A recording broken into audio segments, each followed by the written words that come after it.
भद्रक जिला तिहिड़ी ब्लॉक सिंदूर पंचायत घाटिया साही गाँव मां बीणापाणी पूजा कमिटीर सरस्वती पूजा उपलक्षे 53तम वार्षिक उत्सव समारोह अनुष्ठित हो जाइछि। 5 दिन व्यापी मां बीणापाणी पूजा पई एही ग्रामर आध्यात्मिक परिसर सृष्टि होइछि।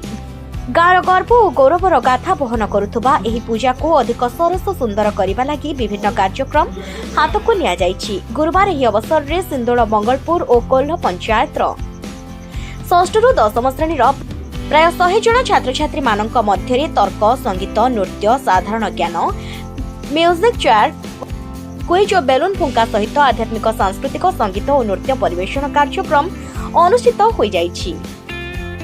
तर्करे राजनैतिक पसापाली रे धर्म शीर्षक छात्र छात्री माने वक्तव्य रखिथिले। अपराह्ने शिक्षाविद विभूतिभूषण सेनापति पौरोहित्य अनुष्ठित वार्षिक उत्सव मुख्य अतिथि भाव में विशिष्ट साहित्यिक पूर्वतन प्राध्यापक पवित्र पाणिग्राही मुख्य वक्ता भाव में कैलाश चंद्र महापात्र सम्मानित अतिथि भाव में भद्रक जिला वरिष्ठ नागरिक मंचर सभापति ललाटेन्दु महांती और शिक्षाविद नृसिंह चरण महापात्र प्रमुख जोगदे कमिटी तथा ग्रामवासी उद्यम को प्रशंसा करथिले।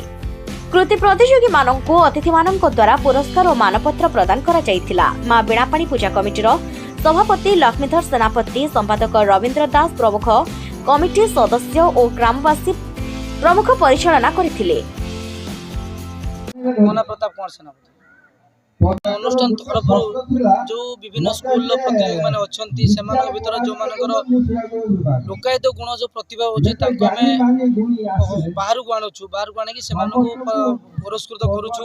कमल मंडल कार्यक्रम अच्छी आला वृक्षरोपण कार्यक्रम होता आमर यू कार्यक्रम आम कमिटी द्वारा हाथ नहीं बार्ता यह आम कतु आम अनुष्ठान जो बार्ता जाऊ आउ जो विभिन्न कमिटी मान अच्छी अनुष्ठान गुड़िक अच्छी भल भल कार्यक्रम करंतु एवं समाज को किसी भल दिग्दर्शन दियंतु। आज विषय वस्तुटी होची राजनीति पसापाली धर्म। राजनीति पाखरे आज बंधा पड़ी धर्म ताको मुकुलैबा पई आज केही भी नाहंती।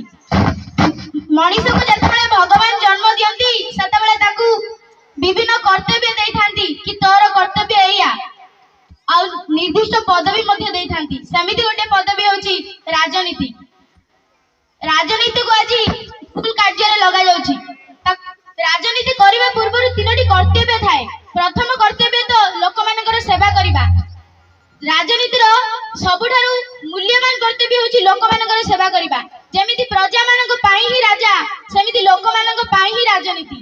जो माने राजनीति करूछंती से माने निजर कार्य को भूली जाई राजनीति को भूल काम रे लगाउछंती।